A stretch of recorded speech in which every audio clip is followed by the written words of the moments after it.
अस्सलाम वालेकुम। Pakistan economy watch के लेटेस्ट एडिशन में खुश आमदीद। मैं हूं इमरान सुल्तान। नाजरीन, आने वाला दौर नॉलेज इकॉनमी का दौर है। आने वाला दौर आर्टिफिशियल इंटेलिजेंस यानी मसनूई जहानत का दौर है और दुनिया भर में इसके ऊपर बहुत ज़्यादा काम हो रहा है। ये कोई बहुत दूर की बात नहीं है, दुनिया इसके ऊपर काम कर रही है। पाकिस्तान में भी बातें ज़रूर की जा रही हैं नॉलेज इकॉनमी और एक जो नॉलेज हब के हवाले से बहुत कुछ कहा जाता है, लेकिन इस वक्त रियलिटी क्या है? पिछली हुकूमतों की अगर बात करें तो हम ऑरेंज लाइन ट्रेन मंसूबा जो है इसके ऊपर 30 अरब रुपए रखने के लिए तैयार है, लेकिन साइंस और टेक्नोलॉजी में हम 1 अरब देते हुए भी हमारी जान जाती है। हमारी हुकूमतों की वो अव्वलीन तरजीह नहीं रही, लेकिन अब कुछ आस उम्मीद जरूर हो गई है। और वो आस उम्मीद इस वक्त जो अगर हम बात करें कि पाकिस्तान में जो इसको तरजीह दी जा रही है इस वक्त साइंस एंड टेक्नोलॉजी के शोबे को, आज एक और मैं प्रोग्राम करना चाहूँगा और नन अदर देन तमगा इम्तियाज, सितारा इम्तियाज, हिलाल इम्तियाज और निशान इम्तियाज के हामिल हम सब के हर दिल अजीज जनाब प्रोफेसर डॉक्टर अताउर रहमान साहब आज के प्रोग्राम में इस्लामाबाद स्टूडियो से हमारे साथ मौजूद हैं। डॉक्टर साहब, बहुत शुक्रिया एक बार फिर आपकी तशरीफ आवरी का। सबसे पहले तो ये कि आपकी जो खिदमात हैं साइंस के हवाले से, केमिस्ट्री के हवाले से, इन शोबों में उसका आलमी तौर पर एतराफ का सिलसिला जारी है और मोस्ट रिसेंटली जो है आपको चीन का international science and technology cooperation award जो है वो नवाजा जाएगा, आपको वो दिया जाएगा और चीनी सदर 7 जनवरी 2020 को एक तकरीब में आपको ये अवार्ड देंगे। चीन बहुत ज्यादा इस्तिफादा हासिल कर रहा है डॉक्टर साहब आपकी रिसर्च से, बाकायदा मलेशिया में और चीन में आपके नाम पे रिसर्च इंस्टीट्यूट्स भी हैं, तो जरा थोड़ा सा बताइएगा कि इस वक्त क्या हो रहा है वहां पे। जी बिस्मिल्लाहिर्रहमानिर्रहीम, बहुत बहुत शुक्रिया। चाइना के साथ मेरे बहुत पुराने ताल्लुकात हैं और बहुत सारे प्रोग्राम्स चीन के साथ इस वक्त हमारे जारी हैं और अभी हाल में 24 अक्टूबर को एक चाइना की जो एक सबसे बड़ी ट्रेडिशनल चाइनीज़ मेडिसिन की यूनिवर्सिटी है हुनान में, वहाँ पे एक 6 मंजिला रिसर्च इदारा मेरे नाम से मंसूब किया गया और एक ख़ास बहुत बड़ी कॉन्फ्रेंस की गई इस मौके पे, जिसमें हमारे minister for science and technology Fawad Chaudhry साहब जो हैं वो भी गेस्ट ऑफ ऑनर थे। और इसी तरह अब जो 7 जनवरी को जैसे आपने कहा जो उनका सबसे बड़ा साइंस एंड टेक्नोलॉजी का जो अवार्ड है चाइना, जिसके पहले 2 नोबेल लॉरियट्स भी इसको विन कर चुके हैं, वो अवार्ड मुझे 7 जनवरी को इंशाल्लाह दिया जाएगा। तो इस वक्त जो है जो सिलसिला चल रहा है वो पाकिस्तान में जब नई ये हुकूमत आई तो मेरी मुलाकात हुई प्राइम मिनिस्टर इमरान खान से और मैंने इमरान खान साहब से ये अर्ज़ किया कि देखिए क्या वजह है कि छोटा सा मुल्क सिंगापुर, आबादी 55 लाख, कोई कुदरती वसाइल नहीं है, सिर्फ उन्होंने जोर दिया तालीम पर, साइंस और टेक्नोलॉजी पे और जिद्दत तराजी इनोवेशन पर और नतीजा पिछले साल 330 अरब डॉलर की एक्सपोर्ट्स थी सिंगापुर की, और जबकि पाकिस्तान 23, 24, 25 अरब डॉलर के भंवर में फंसा हुआ है। 330 अरब डॉलर, यहां तो हम 6 अरब डॉलर के लिए IMF के पीछे पीछे घूम रहे थे सर। बिल्कुल 330 अरब डॉलर, जबकि आबादी सिर्फ 55 लाख, कराची से 1/4 और कोई कुदरती वसाइल नहीं। तो दुनिया बदल चुकी है। इस वक्त जो है कुदरती वसाइल की अहमियत कम से कम हो गई है। सबसे ज़्यादा अहमियत जो है वो इंसानी वसाइल की है कि किस अंदाज से तालीम आपने दी और किस अंदाज से जो अल्लाह ताला ने तख्लीकी सलाहियतें पोशीदा कर रखी हैं हमारे बच्चों में, हमारे अफराद में, उनको उजागर किया। यानी ह्यूमन कैपिटल के ऊपर जोर है सर। अब मुस्तकबिल जो है वो ह्यूमन कैपिटल के ऊपर, सारा मुस्तकबिल ह्यूमन कैपिटल के ऊपर है। और मैकेंजी ग्लोबल की अभी हाल में एक रिपोर्ट आई है कि अगले 8 साल में यानी कि 2025 तक 100 ट्रिलियन डॉलर यानी कि 100 खरब डॉलर्स का इम्पैक्ट होगा 12 डिसरप्टिव टेक्नोलॉजीज का। جس کے اندر آرٹیفیشل انٹیلیجنس ہے، جس کے اندر روبوٹکس ہے، جس کے اندر 3D پرنٹنگ ہے، نیکسٹ جنریشن جینومکس ہے، انرجی سٹوریج سسٹمز ہیں وغیرہ وغیرہ. تو یہ ایک بہت بڑا انقلاب آ رہا ہے، یہ چوتھا صنعتی انقلاب. اور اس صنعتی انقلاب میں بہت سارے انڈسٹری صنعتیں ختم ہو جائیں گی، نئی صنعتیں پیدا ہوں گی. اور جو لوگ سمجھ گئے ہیں کہ کیا ہو رہا ہے اور فوکس کر رہے ہیں، آپ نے آرٹیفیشل انٹیلیجنس کا ذکر کیا، خالی اس سیکٹر میں 13.7 کھرب ڈالر، ارب نہیں بلکہ کھرب ڈالر کا امپیکٹ ہے، کھرب ڈالر کا صرف اگلے 8 سال میں. تو ایک بہت بڑا یہ ایک تبدیلی آ رہی ہے. سر ہم جیسے لا علم لوگوں کو ذرا بتائیے گا آرٹیفیشل انٹیلیجنس ہے کیا، کیا اس کی امپلیکیشن جو ہے وہ مختلف شعبوں میں دنیا بھر میں ہو رہی ہے، ذرا تھوڑا سا اس کے بارے میں روشنی ڈالیے گا.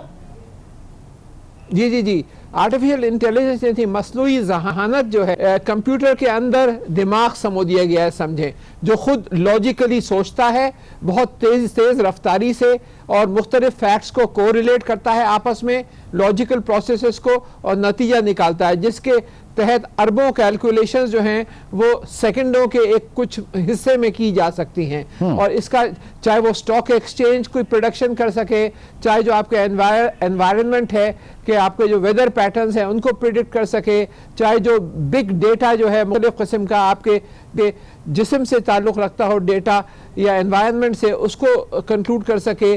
انٹیلیجنٹ ڈرونز آ رہے ہیں، بلکہ آ چکے ہیں، جو کہ خود جو آگے کی جو جنگیں ہیں وہ انسانی جنگیں نہیں ہوں گی بلکہ یہ ڈرونز لڑا کریں گے، اور یہ جتنے زیادہ انٹیلیجنٹ ہوں گے وہی جنگیں جیتیں گے. تو ہر فیلڈ میں اب جتنے فیکٹریاں جو چلیں گی وہ بھی انٹیلیجنٹ روبوٹس چلایا کریں گے، انٹیلیجنٹ مشینری چلایا کریں گے. جو گاڑیاں آپ کی چلنے والی ہیں، جو موٹر کاریں چلیں گی، وہ بھی آٹومیٹڈ ہوں گی، self driving self propelled vehicles ہوں گی، اور وہ بھی انٹیلیجنٹ مشینز چلایا کریں گی. ایسی ایجادات آلریڈی ہو گئی ہیں کہ آپ اپنے ایک ڈیوائس لگا لیں سر پہ، تو صرف سوچ کے آپ گاڑیاں چلا سکتے ہیں. تو عجیب و غریب دنیا ہو چکی ہے اور ہو رہی ہے تیزی سے. تو سر ایسے میں سر خطا کلامی ہوگی، وہ جو ایک فریز تھا کہتے تھے کمپیوٹر کے حوالے سے گاربیج ان گاربیج آؤٹ، وہ پھر ختم ہو جائے گا، اس کا مطلب ہے وہ آپ کا جس کوالٹی کا آپ کا سافٹ ویئر ہوگا، جس کوالٹی کی انٹیلیجنٹ ہوگی ان مشینوں کے اندر، اس کوالٹی کا آپ کو آؤٹ پٹ ملے گا. تو اس کے پیچھے جو ہے آپ کو تیار کرنے ہیں ایسے افرادی قوت جو کہ ماہر ترین ہوں اپنے مضامین میں، اپنے فیلڈز میں. اب آرٹیفیشل انٹیلیجنس زراعت کے اندر کس طرح استعمال ہو سکتی ہے، اس میں اب سینسرز ایسے ڈیولپ ہو گئے ہیں جو کہ مختلف پودوں میں، مختلف کراپس میں لگا دیے جاتے ہیں، اور پھر وہ بتاتے ہیں کہ صاحب اتنے پانی کی ضرورت ہے، اتنی اس میں نیوٹریشن کی ضرورت ہے، اتنی کھاد کی ضرورت ہے، اتنی منرلز کی ضرورت ہے، تاکہ کوئی چیز ضائع نہ ہو. اسی طریقے سے ہیلتھ سیکٹر کے اندر بھی آرٹیفیشل انٹیلیجنس آ چکی ہے. چپس جو ہیں وہ آپ کو بتائیں گے کہ کیا چیز آپ کو فوری طور پہ چاہیے یا نہیں چاہیے. ایسے سینسرز آ گئے ہیں جو کہ بیماری ہونے سے پہلے آپ کی پریڈکٹ کر دیں گے کہ صاحب یہ جو شخص ہے اس کو ہارٹ اٹیک کی طرف بڑھ رہا ہے یا ڈائبٹیز کی طرف بڑھ رہا ہے. تو ایک بہت بڑی ہر فیلڈ کے اندر ڈاکٹر صاحب یہ یقیناً ایک نیا پاکستان ہوگا، لیکن یہ نیا پاکستان اتنی زیادہ ایڈوانسمنٹ کے ساتھ بہت مہنگا نہیں ہو جائے گا؟ جی نہیں، مہنگا نہیں ہوگا، کیونکہ جو انویسٹمنٹ ہوتی ہے ایسی فیلڈ میں جیسے کمپیوٹر سائنس ہے، آرٹیفیشل انٹیلیجنس ہے، IoT وغیرہ ہے، اس کے اندر آپ کو صرف تعلیم دینی ہے. کوئی بڑی بڑی فیکٹریاں نہیں لگانی، بڑی بڑی صنعتیں نہیں لگانی. جیسے کہ فارماسیوٹیکل انڈسٹری لگاتے ہیں تو آپ اربوں روپے خرچ کرتے ہیں، یا کیمیکل انڈسٹری لگاتے ہیں، یا اسٹیل انڈسٹری لگاتے ہیں، یا ٹیکسٹائل انڈسٹری لگاتے ہیں. اس میں خالی آپ کو کوالٹی ایجوکیشن کے اوپر زور دینا ہے، اور اس میں آپ کو جو ان پٹس ہیں بہت ہی کم ہیں، لیکن معیار اعلیٰ ترین ہونا چاہیے. صرف معیار کوالٹی اچھی ہونی چاہیے، تو اس کا آؤٹ پٹ آپ کو جو ہے ان پٹ کے مقابلے میں آؤٹ پٹ بہت زیادہ ملتا ہے. سر کتنی بلیسنگ ہے پاکستان کے ساتھ. اگر آپ منرلز کی بات کریں تو اللہ پاک نے وہ منرلز بھی پاکستان کو بہت دیے، اور اگر ہیومن کیپٹل کی بات کریں تو میرے خیال سے 30 سال سے کم عمر جو ہے وہ 10 کروڑ افراد، یہ تو بہت بڑا پوٹینشیل ہے پھر پاکستان کے پاس. بہت بڑا پوٹینشیل ہے، اور یہ جو ونڈو ہے, یہ جو کھڑکی ہے, یہ صرف اگلے 30-35 سال کے لیے کھلی ہوئی ہے, کیونکہ اس کے بعد یہی جو پوٹینشیل ہے یہ بہت بڑا بوجھ بن جائے گا اگر ہم نے اس موقع کو یوٹیلائز نہیں کیا. تعلیم سے, سائنس اور ٹیکنالوجی سے اس وقت بہت سے مغربی ممالک پریشان ہیں, کیونکہ ان کے پاس جو نوجوان ہیں, جو بچے ہیں, ان کی تعداد بہت کم ہے, چاہے وہ کوریا ہو, چاہے وہ جاپان ہو, چاہے وہ یورپ ہو. ان کے پاکستان کے پاس بہت بڑا یہ ڈیموگرافک ایڈوانٹیج ہے کہ ہمارے پاس اتنی بڑی تعداد بچوں کی ہے جن کو ہم صحیح طریقے سے تعلیم دے کر آگے اس کا استعمال کر سکتے ہیں. لیکن اس میں ہمیں ایک ایجوکیشنل ایمرجنسی نافذ کرنی ہوگی. سب سے زیادہ ترجیح جو ہے ہمیں تعلیم پر اور سائنس پہ اور ٹیکنالوجی پہ دینی ہوگی, اور پھر ایک بہت بڑا انقلاب پاکستان میں بھی انشاءاللہ آ سکتا ہے. سر آپ چیئرمین ہیں ٹاسک فورس جو ہے نالج اکانومی کے حوالے سے, یہ فرمائیے گا کہ جب آپ ترجیح at present P T I حکومت کی, عمران خان صاحب کی کتنی ہے؟ اس سے پہلے تو جیسے میں نے کہا کہ 30 ارب روپے میٹرو لائن کے اوپر ہم خرچ کرنے کے لیے تیار ہیں, لیکن سائنس اینڈ ٹیکنالوجی کے اوپر 1 ارب دیتے ہوئے ہماری جان جاتی ہے. اب کیا کچھ بدلا ہے اس حکومت میں؟ آپ دیکھیے, لاہور میں 27 کلومیٹر کی ایک سٹرپ تھی جس کے لیے 300 ارب روپے, 20, 30, 50, 100 نہیں بلکہ 300 ارب روپے مختص کیے گئے. 300 ارب 27 کلومیٹر کی اورنج لائن کے لیے, جبکہ آپ نے منسٹری آف سائنس اور ٹیکنالوجی کا پچھلے سال کا جو بجٹ تھا وہ 1 ارب بھی نہیں تھا, صرف 0.8 ارب روپے خرچ ہوئے ہیں منسٹری آف سائنس اور ٹیکنالوجی کا جو ڈیولپمنٹ بجٹ تھا. تو آپ 1 ارب روپے سائنس اور ٹیکنالوجی پہ خرچ نہیں کر رہے, لیکن 300 ارب روپے آپ اورنج لائن پہ خرچ کرنے کے لیے تیار ہیں. تو یہ تو آپ کی ترجیحات تھیں بدقسمتی سے. اب یہ ہوا ہے کہ بہت بڑی تبدیلی آئی ہے یہ موجودہ سال سے جو ہم ٹاسک فورس کے تحت پروگرامز کر رہے ہیں. اس وقت 162 ارب روپے کے پروجیکٹس جو ہیں سبمٹ ہو چکے ہیں, جو ہمارے نالج اکانومی ٹاسک فورس کے تحت جو ministry of agriculture, ministry of I T, ministry of science and technology, ministry of industries, atomic energy commission اور دیگر منسٹریز کے تحت ہیں. اس سال ministry of science and technology کا جو ڈیولپمنٹ بجٹ ہے وہ 600% بڑھ چکا ہے ان پروجیکٹس کے نتیجے میں, اور اس کے تحت بہت سارے پروگرامز وہ آرٹیفیشل انٹیلیجنس کے بھی ہیں. لیکن سر یہ سارے منصوبے کہاں ہیں, یہ کس فیزز میں؟ ابھی صرف ان کا اپروول ہوا ہے, کیونکہ نام نے کسی کا آلموسٹ اتنی زیادہ بڑی تعداد میں کوئی جو ہے وہ افتتاح ہوتے ہوئے نہیں دیکھا. کس اسٹیج پہ ہیں یہ سارے منصوبے اس وقت؟ جی, میں زیادہ ان کی بینڈ باجے میں بلیو نہیں کرتا. ہمارے ہاں بینڈ باجہ زیادہ بڑھتا ہے, تقریبیں ہو جاتی ہیں, افتتاح ہو جاتے ہیں, پرائم منسٹر اور پریزیڈنٹ آتے ہیں, لیکن بعد میں کچھ نہیں ہوتا.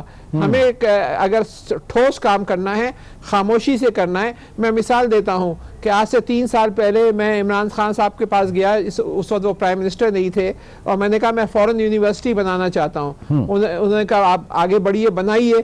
تو انہوں نے کے پی گورنمنٹ کی طرف سے ہمیں کوئی 9 ارب روپے سینکشن کرا دیے. اب یہاں اسلام آباد سے 40 میل دور ہری پور میں پاکستان آسٹرین انجینئرنگ یونیورسٹی بن چکی ہے, کیمپس تیار ہو چکا ہے, فیکلٹی اس وقت ٹرین ہو رہی ہے. اگلے سال سے یہاں پہ ڈگری پروگرام ہوگا انجینئرنگ کا, اور یہاں پہ کلاسز شروع ہو جائیں گی جس میں پاکستانی بچوں کو آسٹریا سے ڈگری ملیں گی. تو یہ جو ہے ایک, کبھی آپ اسلام آباد آئیں تو اس کو وزٹ کریے گا, نہایت ہی خوبصورت کیمپس ہے. تو یہ اسی طرح کی میں بہت ساری یونیورسٹی بنانے جا رہا تھا 2005 میں, 6 میں, 7 میں, لیکن وہ پورا پروگرام جو ہے وہ ابینڈن ہو گیا, جس میں سویڈش یونیورسٹی سیالکوٹ میں تھی, اور فرینچ اور اٹالین کراچی میں تھیں, اور جرمن اور آسٹرین جو تھیں لاہور میں تھیں, وغیرہ وغیرہ. تو اب یہ دوبارہ یہ سلسلہ شروع ہوا ہے. تو یہ اس کے بارے میں آپ نے زیادہ سنا نہیں ہوگا, میں نے خاموشی سے تیار کیا, کوئی اس میں تقریب نہیں ہوئی, کوئی اس کا پرائم منسٹر نہیں آیا, کوئی پریزیڈنٹ نہیں آیا. خاموشی سے ہم نے کہا کہ پہلے کام کر کے دکھاؤ, ایک چیز ہو جائے گی تو خود لوگ دیکھیں گے کہ یہ اچھا کام ہو گیا ہے. تو میرا فلسفہ یہی ہے کہ آپ خاموشی سے بہترین کام کرنے کی کوشش کریں, اور پھر اچھا ہوتا ہے تو پھر لوگ خود تعریف کرتے ہیں. ٹھیک ہے ڈاکٹر صاحب, آپ ہمارے ساتھ ہی موجود ہیں اس وقت, ناظرین پروفیسر ڈاکٹر رحمان صاحب اس وقت فخر پاکستان, اس میں کوئی شک نہیں, بہت قابل فخر شخصیت ہمارے ساتھ موجود ہے. ایک چھوٹے سے بریک کے بعد دوبارہ ملیں گے.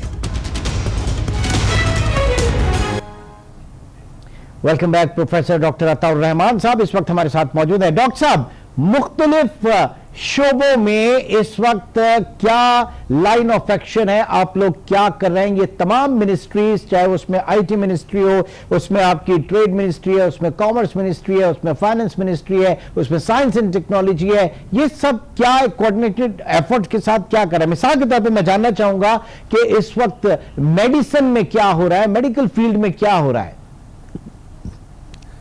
जी, मेडिसिन के अंदर जो नई डेवलपमेंट्स हो रही हैं जिसमें पाकिस्तान भी बहुत तेज़ी से आगे बढ़ रहा है, एक तो है ये पूरी फील्ड जो नैनो टेक्नोलॉजी की है।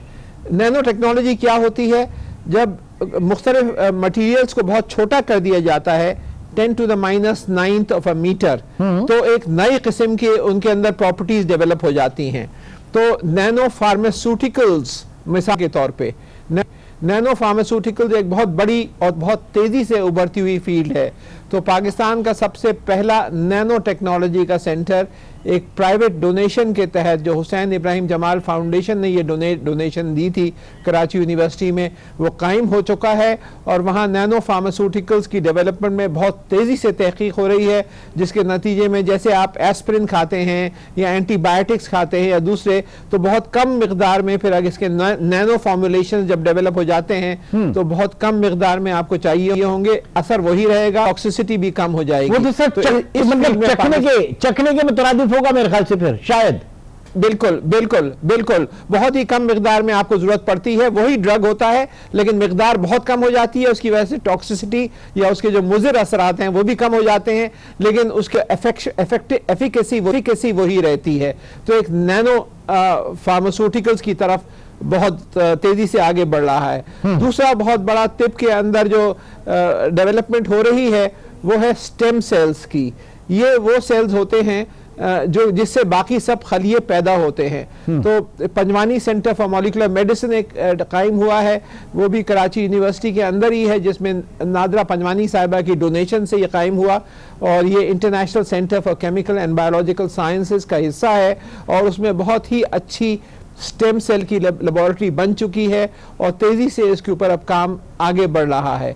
इसी तरह जो वायरस रिसर्च है और वायरोलॉजी का पाकिस्तान में कोई सेंटर नहीं था, तो पाकिस्तान और ये जो बहुत सारी जो बीमारियां इस वक्त हैं जो वायरस से हैं, जिसमें हेपेटाइटिस है और दूसरी बीमारियां हैं, इस पे बहुत कम काम हो रहा था। तो एक का सेंटर भी कायम हो चुका है और ये दूसरे सेंटर्स के साथ काम हो रहा है। इसी तरह जेनेटिक इंजीनियरिंग एक बहुत उभरती हुई फील्ड है जिसका तिब पे बहुत बड़ा इम्पैक्ट हो रहा है। तो ये जो एक सेंटर है जो जेनेटिक्स का, Jamilur Rahman centre for genomics research जो मैंने ही कायम किया है अपने वालिद के नाम से कराची यूनिवर्सिटी में डोनेशन के तौर पे, और इसमें बहुत क्लोज कोलैबोरेशन हो रही है फैसलाबाद में national institute of genetic engineering and biotechnology. ये क्या कहते हैं सर, ये जेनेटिक इंजीनियरिंग कहती क्या है? ये जेनेटिक इंजीनियरिंग में जो मुख्तलिफ प्रॉपर्टीज होती हैं, चाहे वो जानवरों की प्रॉपर्टीज हों या फिर पौधों की प्रॉपर्टीज हों, वो अल्लाह ताला ने एक समझिए कि एक सॉफ्टवेयर डाल रखा है हर पौधे के अंदर जो उसका जीनोम कहलाता है, कि वो जो जीनोम है, जो उसका डीएनए है, वो उसकी साख्त से डिटरमिन होता है कि उसमें फल कैसे आएंगे, फूल कैसे आएंगे, उसकी हाइट क्या होगी। तो ये सारी तो ये जो सारा कुदरत ने जो कुछ खेल रखा है सारे नबातात के साथ और सारे हयातियात के साथ, वो सारा का सारा जेनेटिक से ताल्लुक है जिंदगी का। तो ये जो जीनोमिक्स का जो सेंटर बना है उसमें इस पे तहकीक हो रही है कि किस तरह पौधे जो हैं वो समंदर के किनारे उगाए जा सकें ताकि सॉल्ट टॉलरेंस हो, किस तरह यील्ड्स बढ़ाई जा सकें। हमारी जो अक्सर जो हम फसलें यहाँ पे तैयार करते हैं, जो हमारी क्रॉप्स हैं, तो उनकी जो यील्ड है, जो उनकी प्रोडक्टिविटी है, वो बहुत कम है दूसरे ममालिक के मुकाबले में। उसको किस तरह बेहतर किया जा सके। तो ये तो मैं एक मिसाल दे रहा हूँ। मतलब वास्ट रेंज है। अगर आपसे बात करें मेडिसिन में वास्ट रेंज है। आ जाते हैं थोड़ा एनर्जी फील्ड के हवाले से भी बता दीजिए, वहां पर क्या हो रहा है?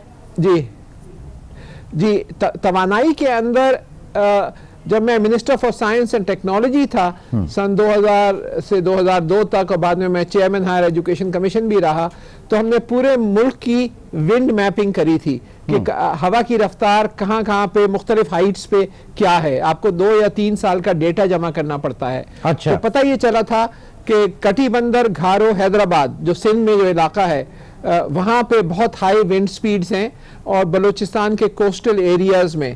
تو اس ڈیٹا کے نتیجے میں پھر ونڈ فارمز لگنے شروع ہوئے. اب 100 میگا واٹ سے زیادہ کی بجلی وہاں پہ پیدا ہو رہی ہے اور اب 1000 میگا واٹ کی طرف بہت تیزی سے بڑھ رہے ہیں کیونکہ ڈیٹا موجود ہے تاکہ ونڈ فارمز کے استعمال کرتے ہوئے توانائی پیدا کریں. اسی طرح سولر ٹیکنالوجیز بھی بہت تیزی سے ایک بہت بڑا انقلاب آیا ہے پچھلے 15 سال کے اندر کہ جو قیمتیں ہیں بہت گر گئی ہیں اور سولر ٹیکنالوجیز جو ہیں جس میں سولر سیلز سے آپ بجلی پیدا کرتے ہیں ان کی جو قیمتیں ہیں وہ اب جو آپ دوسری بجلی جو پیدا کر رہے ہیں جو کہ تیل سے پیدا کر رہے ہیں اس کے مقابلے میں بہت کم ہو گئی ہیں. تو اس کے اوپر بھی جو گورنمنٹ کی نئی پالیسیز آئی ہیں ود ڈیو ریسپیکٹ ہمارا انرجی مکس بڑا ظالمانہ رہا ہے کہ ہم امپورٹڈ فیول کے اوپر ہماری جو ہے وہ ڈپینڈنسی رہی اور ظاہر ہے کہ وہ جو بیلنس آف پیمنٹ کا کرائسس بھی ہمیشہ اسی وجہ سے آیا کہ آپ کا 30-40% جو آپ فیول امپورٹ کرتے ہیں اور اب وہ آپ کی معیشت کو بٹھا کے رکھ دیتا ہے. ابھی تک ہمارا انرجی مکس وہ کتنا بہتر ہوا, کتنے آلٹرنیٹ انرجی کے اوپر ہم گئے یا اس وقت ہے کیا اصل میں ہمارا انرجی مکس؟ انرجی مکس پہلی دفعہ اب ہم صحیح ڈائریکشن میں جانا شروع ہوئے ہیں. اصل میں اس کے پیچھے بہت زبردست کرپشن رہی ہے اور آپ نے بڑے بڑے پلانٹس لا کے یہاں پہ لگا لیے جو تیل کے اوپر بنیاد تھے اور بلکہ بہت سے ایسے بوسیدہ پلانٹس آ کے یہاں لگ گئے کہ جس کا 40 سینٹ یا 50 سینٹ تک اس کی کاسٹ آ رہی تھی کیونکہ کک بیکس ہوئے اور بہت زبردست کرپشن رہی. تو میں بات کر رہا ہوں 1990 سے 2005 کے درمیان, خاص طور پہ یہ 15-20 سال جو گزرے اس کے اندر بہت زبردست طریقے سے ملک ڈوبا آپ کا, بلکہ اسی وجہ سے ہے جو کرپشن کے نتیجے میں یہ پلانٹس لگے ہیں انرجی کے پلانٹس, جبکہ آپ کے پاس دنیا کا ایک بہت بڑا ذخیرہ کوئلے کا ہے. آپ چائنا کو دیکھیں, آپ ہندوستان کو دیکھیں تو وہاں پہ 50% یا 60% وہ اپنی توانائی کوئلے سے حاصل کرتے ہیں. ہم جو ہیں اپنی جو توانائی جو ہے ٹوٹل کوئلے کا یوز جو ہے 5-6% کے قریب ہے, جبکہ الیکٹریسٹی کے لیے تقریباً 1% آپ صرف کوئلہ استعمال کر رہے ہیں. اب آپ کو اینگرو نے پہلی دفعہ ایک اچھا پلانٹ لگایا ہے اور دوسرے پلانٹ بھی لگنے شروع ہو رہے ہیں. تو ہمیں جو ہائیڈرو الیکٹرک پاور کو سب سے پہلے, کیونکہ نارتھ میں آپ بہت سستا توانائی پیدا کر سکتے ہیں, سستی توانائی پیدا کر سکتے ہیں پانی کے ذریعے, جو بہتا ہوا پانی ہے. یا لیکن سر ہائیڈرو جنریشن میں ہم ڈیمز جو اس کی بڑی ریکوائرمنٹ ہے اس کے اوپر ہم صرف سیاست کرتے ہیں, وہاں پر ہم دیکھتے نہیں ہیں کتنا ہر سال ہر 2 سال بعد مونسون کے سیزن میں سیلاب میں پانی آتا ہے, پورے کراس دا کنٹری ہوتا ہے وہ سارا پانی جو ہے بحیرہ عرب میں چلا جاتا ہے, تباہی مچا کے ضائع ہو کے چلا جاتا ہے. ہم وہاں کیوں نہیں کام کر رہے ڈیمز وغیرہ کے حوالے سے؟ اسی وجہ سے کہ ہم نے کبھی جو ہمارے پہلے لیڈرز تھے وہ زیادہ تر ان کا پورا جو ڈائریکشن تھی وہ یہ ہے کہ لوٹو کھسوٹو اور پھوٹو. انہوں نے پیسے جو ہیں وہ سارے ایسے آپ کے آئل بیسڈ انرجی کے اوپر لگائے اور یہ سارا جو کک بیکس لیے اس سے محلات تعمیر ہوئے دبئی میں اور امریکہ میں اور فرانس میں اور پتہ نہیں کہاں کہاں. تو یہ جو سلسلہ رہا ہے یہ کرپشن کا سلسلہ رہا ہے جس کی وجہ سے آپ کا ملک ڈوب گیا ہے. آپ کو ہائیڈرو الیکٹریسٹی کو سب سے ہائیسٹ پرائیورٹی دینی چاہیے تھی, کوئلے سے توانائی پیدا کرنی چاہیے تھی اور دوسرے آلٹرنیٹیو انرجیز کی طرف بڑھنا چاہیے تھا, نیوکلیئر انرجی کی طرف بڑھنا چاہیے تھا. اس کی طرف ابھی بھی آپ کا انرجی مکس بہت خراب ہے, لیکن اب جو نئی حکومت ہے اس کے ڈائریکشن صحیح ہیں اور وہ اس طرف اب بڑھ رہے ہیں کہ تیزی سے جو آلٹرنیٹیو انرجی کی طرف اور ان چیزوں میں آپ کا توانائی, تاکہ آپ کی جو اس وقت صنعت جو تباہ ہو گئی ہے, کیا وجہ ہے کہ آپ کی ساری ٹیکسٹائل انڈسٹری بنگلہ دیش موو کر گئی ہے. وجہ یہی ہے کہ آپ نے جو آپ کا جو کاسٹ آف پروڈکشن ہے وہ اتنی بڑھ گئی ہے کہ آپ کمپیٹیٹو نہیں رہے دنیا میں. تو آپ کا خود بخود ساری ملیں آپ نے اپنی تباہ کر کے بند کر دی اسی کرپشن کے نتیجے میں. تو آپ کو اپنے توانائی کی فیلڈ میں بہت اس میں پاکستان اکیڈمی آف سائنسز جس کا میں پریزیڈنٹ رہا ہوں, میرے زمانے میں ہم نے ایک کتابچہ نکالا تھا جس میں انرجی کیا ہونی چاہیے, کیا پوٹینشیل ہے اس کے اوپر, اور پھر حکومت کو ایڈوائز کری تھی کہ آپ یہ طریقہ ہے آگے بڑھنے کا اور اسی سے آپ کی صنعتیں دوبارہ ریوائیو ہو سکتی ہیں. اب آپ اس وقت جو سولر انرجی ہے اس کے نتیجے میں تقریباً 3-3.5 سینٹ पर किलो वाट आवर के हिसाब से आप बिजली पैदा कर सकते हैं, और इसी प्राइस में, बल्कि 3 सेंट से अब कम आ गई है। जो अभी यूनाइटेड अरब एमिरेट्स में जो बड़े बड़े 1000 मेगावाट के और इससे ज़्यादा प्लांट्स लग रहे हैं, या सऊदी अरब में लग रहे हैं, वो 2.5 सेंट और 3 सेंट में लग रहे हैं, जबकि आपने जो भावलपुर में लगाया है वो 14-15 सेंट के हिसाब से लगा है। लेकिन डॉक्टर साहब, बीच में जो खबरें आ रही थी कि जनाब एनरॉन 5 जो है वो आप इंपोर्ट करने जाएंगे, वो बहुत अच्छा माहौल दोस्त होता है और दुनिया में इस्तेमाल हो रहा है, पाकिस्तान में भी उसको लेकर आएंगे, वो महंगा नहीं पड़ेगा? फिर तो एक बार फिर आपकी डिपेंडेंसी इसी के ऊपर चली जाएगी, इंपोर्टेड फ्यूल के ऊपर चली जाएगी। आप क्या एडवाइस करेंगे? मैं बिल्कुल एडवाइस नहीं करूंगा कि आप इंपोर्टेड फ्यूल इस्तेमाल करें। आपके पास अपने पास बहुत सारे वसाइल मौजूद हैं, जैसे मैंने कहा कोयला है, आपके पास हवा के वसाइल हैं, आपके पास पानी के वसाइल हैं, आपके पास सूरज के वसाइल हैं। आपको कंप्लीटली अपने जो वसाइल हैं उनके ऊपर बेस करनी चाहिए एनर्जी, और फिर ये जो है ये 4-5 रुपए से ज़्यादा इसकी कॉस्ट नहीं आएगी। इस वक्त आप जो 15-20 रुपए जो आप दे रहे हैं, अगर आपको 4-5 रुपए में आप अपनी एनर्जी, आपकी सारी सनतें जो हैं वो यहाँ पे डेवलप हो जाएंगी। अगर आप जो इन वसाइल से आप बिजली पैदा करते हैं और अपनी सनत को देते हैं, तो आपके जो डायरेक्शंस हैं वो तब्दील होने पड़ेंगे। और यही हम चाहते हैं कि जो हमारा नॉलेज इकोनॉमी का टास्क फोर्स है, जिसके प्राइम मिनिस्टर खुद चेयरमैन है, मैं वाइस चेयरमैन हूँ, और 5-6 फेडरल मिनिस्टर्स हैं, उनको मैंने प्रेजेंटेशन दी थी और हमने 5 प्रायोरिटी एरियाज हमने बताए थे कि हमें आगे बढ़ना है, तो पहला फोकस इन 5 एरियाज में होना चाहिए। सबसे पहले तालीम, और उसमें ख़ास तौर पे ब्लेंडेड एजुकेशन। बहुत सारे कोर्सेज अवेलेबल हैं दुनिया में, जो स्कूल लेवल, कॉलेज लेवल और यूनिवर्सिटी लेवल के कोर्सेज हैं। स्कूल लेवल के खान एकेडमी में के पास कोर्सेज मौजूद हैं, कई हज़ार उर्दू में डब्ड हैं, इसी तरह कॉलेज और यूनिवर्सिटी के। तो हमने एक वेबसाइट बनाई थी जिसका वेबसाइट एड्रेस है www.learning.com.pk। इस पे आपको हज़ारों लेक्चर्स जो हैं मिलेंगे, स्कूल के, कॉलेज के, यूनिवर्सिटी, ये फ्री में हैं, कोई आपको रजिस्ट्रेशन नहीं, कोई पेमेंट नहीं। तो एक प्रायोरिटी एरिया है तालीम का, लेकिन ब्लेंडेड एजुकेशन, ताकि आप सिर्फ अपने असातिज़ा ही न सीखें, बल्कि स्टैनफोर्ड, कैम्ब्रिज, हार्वर्ड, MIT के बेहतरीन असातिज़ा से आप तालीम घर बैठे हासिल करें विदाउट एनी एडिशनल कॉस्ट। दूसरा एरिया जो है वो ज़राअत का है, हाई वैल्यू एडेड एग्रीकल्चर, जिसमें आप जीनोमिक्स और बायोटेक्नोलॉजी को इस्तेमाल करते हुए अपनी यील्ड्स बनाएं और बढ़ाएं, और आप ज़राअत को गुर्बत दूर करने के लिए इस्तेमाल करें। तीसरा एरिया जो है वो एग्रीकल्चर के ऊपर ही रहते हैं, एग्रीकल्चर के ऊपर ही रहते हैं, क्योंकि इस वक्त मुल्क में पानी की किल्लत है और आगे आने वाला वक्त ग्लोबली हम देख रहे हैं कि पानी की किल्लत होगी। ऐसे में एग्रीकल्चर का शोबा जो है वो इससे कैसे निमट सकता है? आपकी साइंस क्या कह रही है, आपके अंदाजे क्या कह रहे हैं? डॉक्टर अताउर रहमान साहब इस वक्त हमारे साथ प्रोग्राम में मौजूद हैं। एक छोटे से ब्रेक के बाद दोबारा कंटिन्यू करते हैं।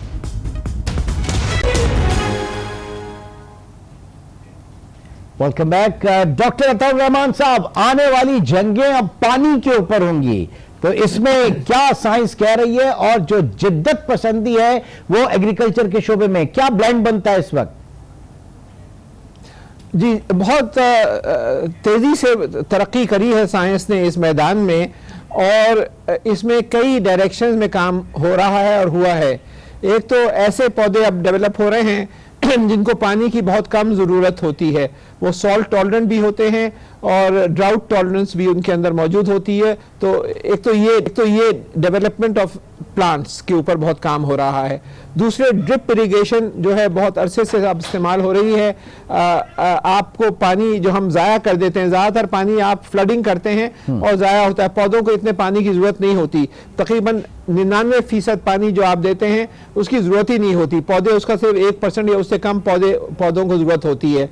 तो ड्रिप इरिगेशन के अंदर ऐसे ट्यूब्स डाल दिए जाते हैं जिसके अंदर एक कतरे पानी के जो पौधे होते हैं उनके पास सिर्फ रिलीज करते हैं ये पानी थोड़ा थोड़ा, और ये जो ड्रिप इरिगेशन कहलाती है, बहुत बड़े पैमाने के ऊपर मिडल ईस्ट में इजराइल ने बहुत बड़े पैमाने पे अपने जो डेजर्ट्स हैं, उनके सहरा हैं, उन्होंने बहुत क्रॉप्स डेवलप की हैं। तीसरी टेक्निक जो आ गई है वो हाइड्रोपोनिक्स की है कि आपको जो वही पानी सर्कुलेट करता रहता है ट्यूब्स में, और उसके अंदर न्यूट्रिशन होती है, खाद उसी के अंदर पड़ी होती है, आपको ज़मीन की ज़रूरत ही नहीं है पौधों की, और उसी में आप ग्रो कर सकते हैं हाइड्रोपोनिक तरीके से पौधों को। इसी तरह एरोपोनिक्स आ गए हैं, जिसके अंदर आप स्प्रे करते हैं, वो न्यूट्रिशन में पानी जिसमें न्यूट्रिशन मिली होती है, खाद मिली होती है उसको, और जो उसके पौधे जो हैं वो लटके हुए होते हैं, उनको बहुत ये फुहार सी मिलती है। सर एक बुनियादी सवाल कि हमने दुनिया में जब से दुनिया बनी है और अब तक जो रिवायती तरीका है, जिस तरीके से खेत खलियान और पौधों को बढ़ते और फलों को और फूलों को, ये तमाम चीजें देखी हैं, क्या ये एक नेचुरल साइकिल के अगेंस्ट जाने वाली बात है? और अगर नेचुरल साइंस के आप अगेंस्ट जा रहे हैं, क्योंकि ये बिल्कुल ही ऐसी बात है जिसमें हार्ड टू बिलीव, तो ये इसके नताइज क्या होंगे? क्या विटामिन्स की वही मिकदार जो एक आम फल में रखी गई है कुदरत की तरफ से, वो बरकरार रहेगी?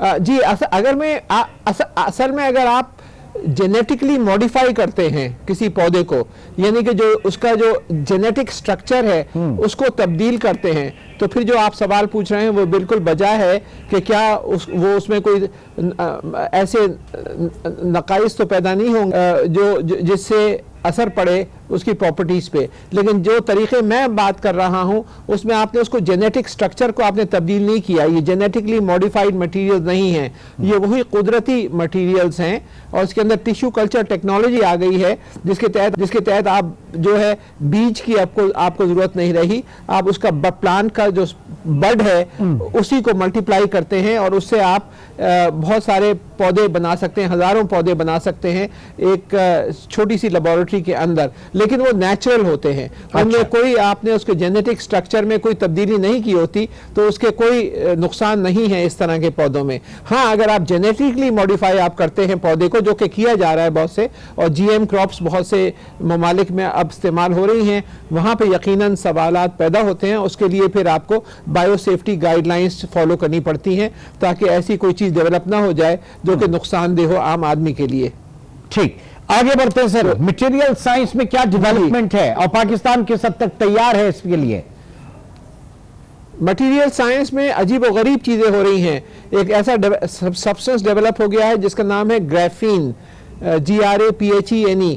ये जो है ये लोहे से 200 गुना ज़्यादा मजबूत है, और ये ग्राफीन जो है ये अब इस्तेमाल हो रहा है बहुत सारी चीज़ें बनाने के अंदर। ये प्योर कार्बन का बना हुआ है, इसमें कोई और मटेरियल नहीं है। हेक्सागोनल स्ट्रक्चर्स होते हैं, कार्बन मॉलिक्यूल्स को आपस में जो बनाए जाते हैं, और इससे इलेक्ट्रॉनिक्स भी बनाए जा रहे हैं, इससे टेलीविज़न स्क्रीन्स भी बनाए जा रहे हैं, ये फार्मास्यूटिकल इंडस्ट्री में भी इस्तेमाल होना शुरू हो रहा है, और बहुत सारी चीज़ें हो रही हैं। इसी तरह एक और मटेरियल आ गया है, मेटा मटेरियल्स कहलाते हैं, META, जिनमें ये प्रॉपर्टी है कि वो रोशनी को मोड़ती हैं, यानी कि रोशनी टकराती है और फिर उनसे वापस नहीं आती है बल्कि मुड़ के पीछे चली जाती है। तो मैं आपको एक शाल बना दूं, मेटा मटेरियल्स को उड़ा दूं, तो आप बैठे बैठे नजरों से ओझल हो जाएंगे और दिखाई नहीं देंगे। तो जो हैरी पॉटर का डिसअपियरिंग क्लोक है, अब वो रियलिटी है। तो ये इस वक्त इस्तेमाल हो रहे हैं स्टेल्थ वेपन्स के अंदर, यानी कि सबमरीन्स को, टैंक्स को, हवाई जहाज़ों को छुपाने के लिए, ताकि रेडार से में दिखाई ना दें और किसी टेलीस्कोप से या किसी और से दिखाई ना दें, तो स्टेल्थ पर्पसेस के लिए इस्तेमाल हो रहे हैं। तो ये एक और है। फिर ऐसे स्मार्ट मटेरियल्स आ गए हैं और ऐसे सेल्फ हीलिंग मटेरियल्स आ गए हैं। आपने टर्मिनेटर फिल्म देखी होगी, आप गोली मारें छेद हो जाता है, फिर खुद ब खुद छेद बंद हो जाता है। तो अब ये रियलिटी है। These are self healing materials, जिनमें सैंडविच सा होता है और वो खुद ब खुद एक फ्लूइड लीक होता है और फिर वो क्लोज कर देता है जो छेद पैदा होता है। Self healing materials. Intelligent materials आ गए हैं जो कि अपना शेप याद रखते हैं। आप कल एक गाड़ी में जा रहे होंगे, उसका टक्कर होगा, गाड़ी का बेंड हो जाएगी, लेकिन खुद ब खुद फिर वो ठीक हो जाएगा, क्योंकि उस मटेरियल की एक मेमोरी है, वो याद रखता है कि मेरा ओरिजिनल मटेरियल क्या है। तो इस तरह के हैरत अंगेज दरियाफ्तें हो रही हैं। ये हैरत अंगेज क्या हमारी जिंदगियों में होंगे? ये कौन सी जनरेशन जो है वो मतलब पूरी दुनिया इससे एकदम आप समझ लें कि लैस हो जाए, ये टर्मिनेटर और ये सारी टेक्नोलॉजीज जो है अगले 100 साल 50 साल या इससे भी कम अरसे में? जी नहीं, ये आ चुकी हैं, आज इस्तेमाल हो रही हैं। मैं आपको फ्यूचर की बात नहीं कर रहा, ये बैनुल अक़वामी तौर पे आ चुकी हैं।